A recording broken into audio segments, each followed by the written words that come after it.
Hello and welcome. Chris from Missouri here, bringing you another video about vintage baseball cards.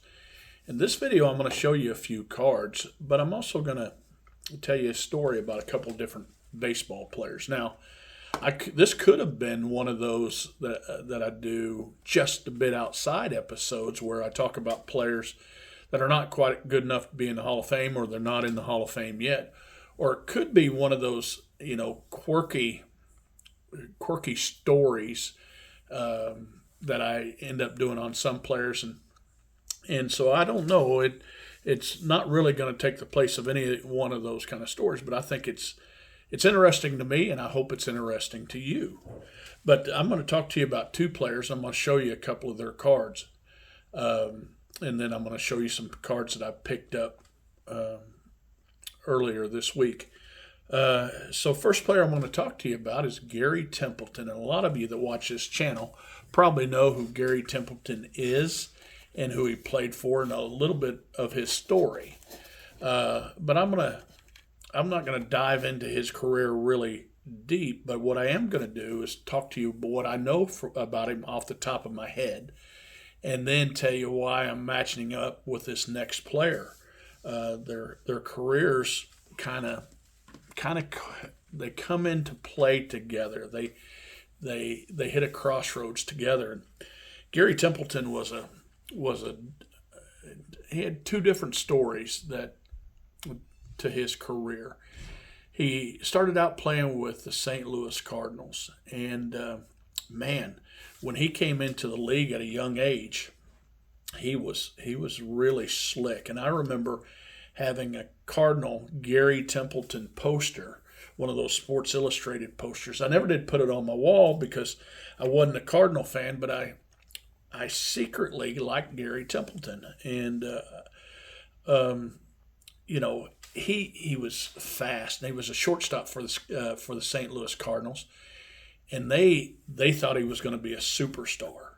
And and if you ask a Cardinal fan that's about as old as me, they might give you a different story about him because he's not really mentioned in a great light in St. Louis. See, when he was playing with the Cardinals, he was flashy, covered a lot of ground, but he made quite a bit of errors as a shortstop. But he made up for it with his bat. See, at the time that he was with the Cardinals, he had showed signs about being an incredible hitter. Matter of fact, I think he led the league in triples. But and he played with the Cardinals from '76 to '81 or '82. Just bear with me there. But with the Cardinals, he was a switch hitter and with a good bat and a lot of speed. And but he kind of caught, I don't know, caught the ire, if that's the word, of a lot of St. Louis fans because they said he just, he wasn't a good interview at times, and it didn't seem like he was giving it all. But sometimes players, some players like this that are so smooth that it doesn't seem like they're giving it their all, but they really are. And I liken somebody like Carlos Beltran. He just was so smooth that he wasn't like Pete Rose gritting and just showing you that he's giving everything as he's running around the bases. Gary Templeton was smooth going from home to first, and he led the league in triples, like I say. And anyway, he made an all-star team, and I'm talking like, and again, I don't have these stats in front of me, but he was a three-time all-star, and I think at least one or two of those was in his early days was St. Louis, where in one year, Sparky Anderson didn't put him on the All-Star team. Dave Concepcion made it, and Larry Bowa made it, and Gary Templeton should have been there. But he never did say this because Jack Buck made it, they asked him to come on. They asked him to go to the All-Star game, not as a backup, not as a starter. And Jack Buck said that Gary Templeton said, "Hey, if I'm not starting, I'm not departing." And that's not true. It's kind of legendary though. But during that time period, he was frustrated. One, he wasn't getting kind of the credit that he rightfully deserved, or at least he thought he deserved through, All Stars and that kind of stuff, because he was every bit as good as Larry Boa and even at that time Dave Concepcion. Now, I'm not saying he was a better shortstop than Dave Concepcion. I'm just saying, he was as good in a few of those years. And one time, with what the St. Louis fans remember about him is he he made an error and was getting booed by the St. Louis fans, and he flipped off the crowd. And you can Google this and look at pictures of Whitey Herzog grabbing him and doing everything he can to pull him in the dugout. And if you know anything about Whitey Herzog, you get under Whitey Herzog's skin and get on his bad side, you're not going to be on that team very long. Whitey Herzog didn't like John Mayberry, an all-star with the Royals, and got rid of him. And still, till his dying breath, I think he hated Mayberry for ruining a playoff game with the Yankees. He also didn't like Ted Simmons. He traded Ted Simmons away just because they just didn't see eye to eye. And so they looked to trade Gary Templeton.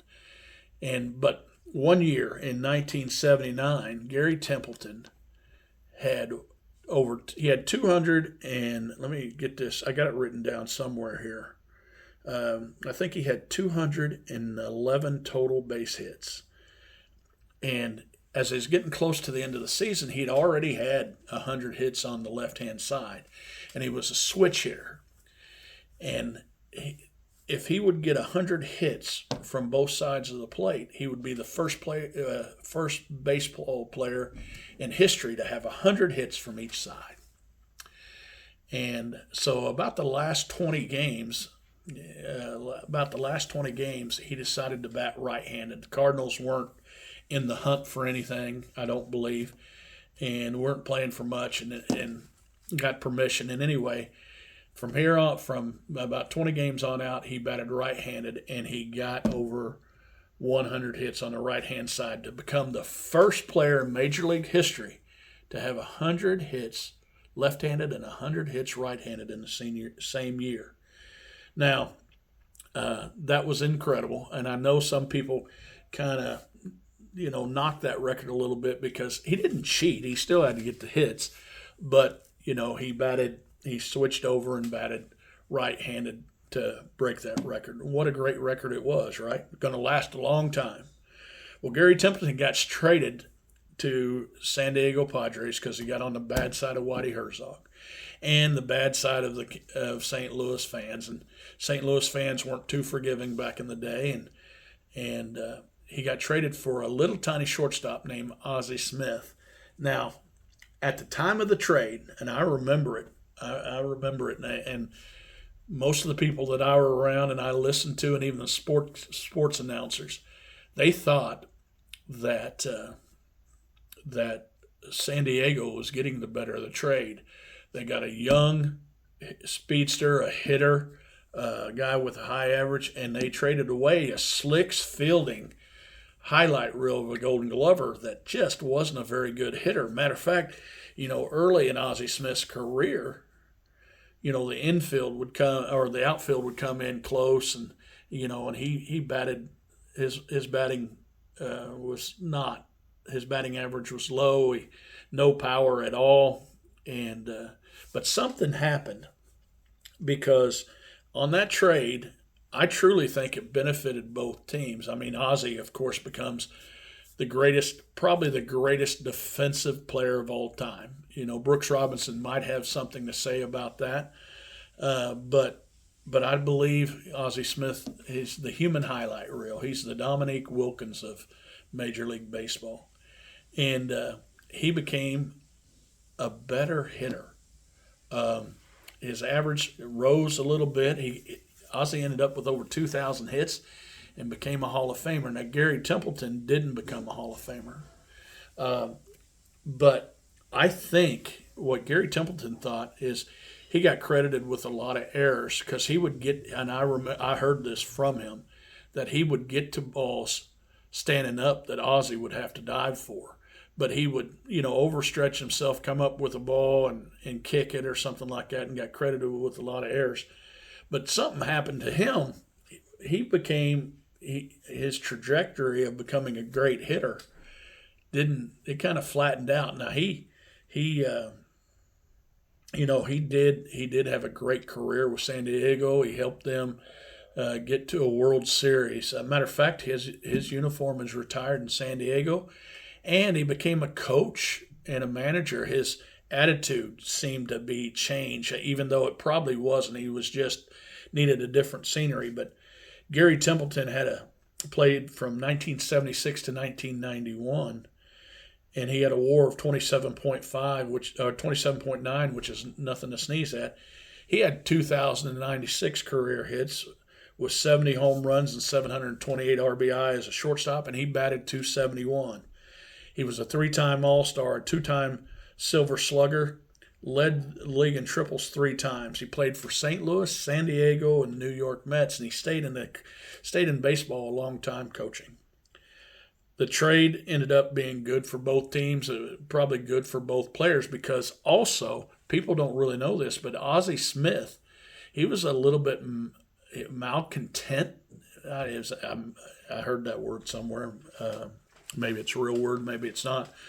But he wanted more money, and when he found out that they were wanting to trade him to St. Louis, he had a no trade clause even at a young age, and the only way he cleared a no trade clause was with getting more money.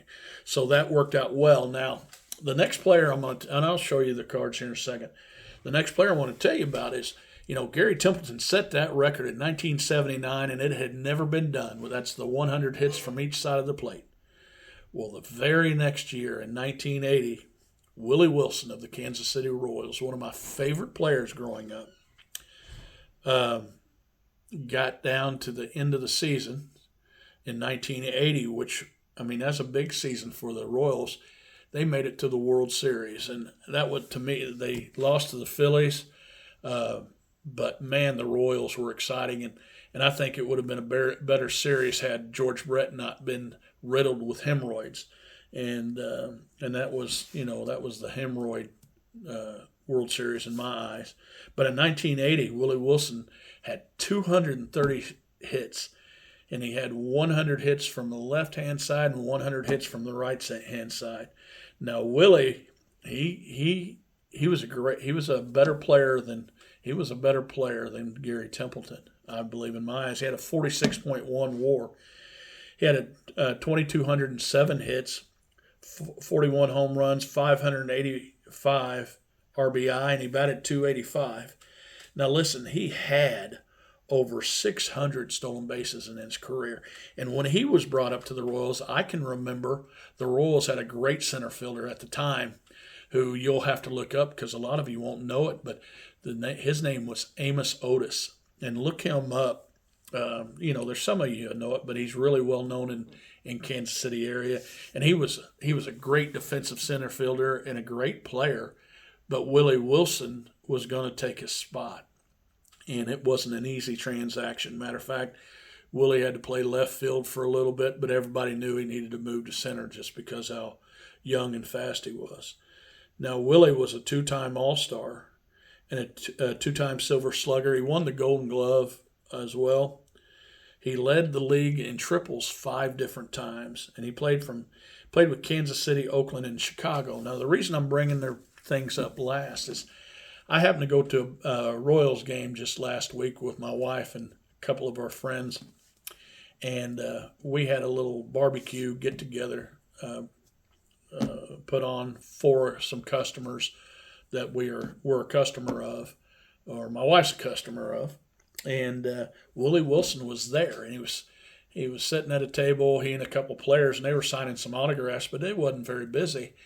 And we walked over and got our picture taken with him, but I wanted to talk to him, and it wasn't very crowded there. So I asked Willie, I said, "Did you do anything wonky to get your 100 hits from both sides of the plate in 1980?"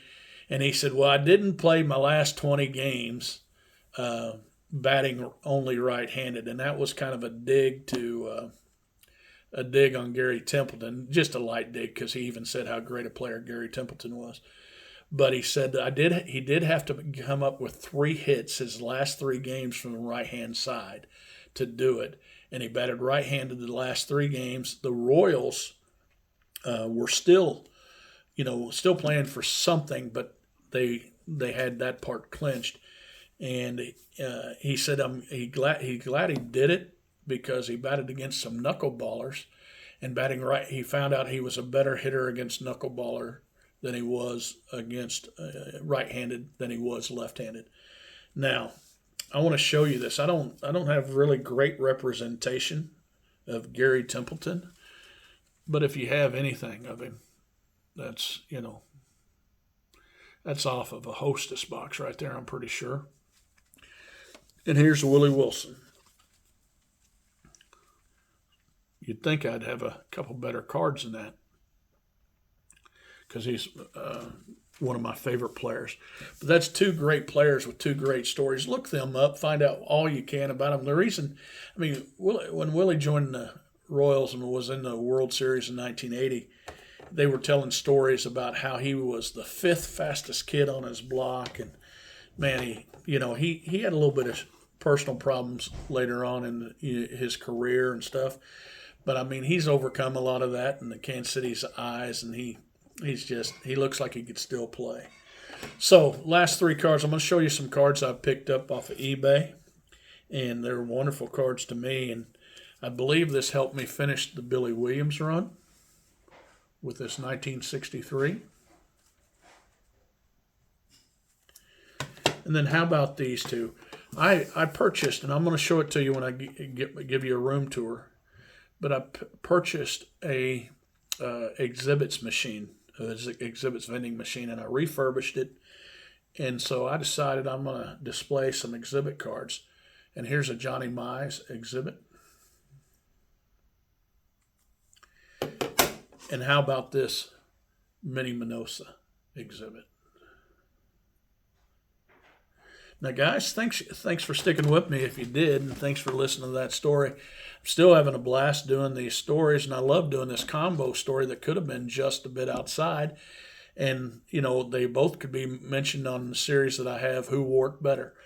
We'll be coming up with something here in a couple days. Thank you for your support. And remember, guys, this is just a hobby. Collect what you like.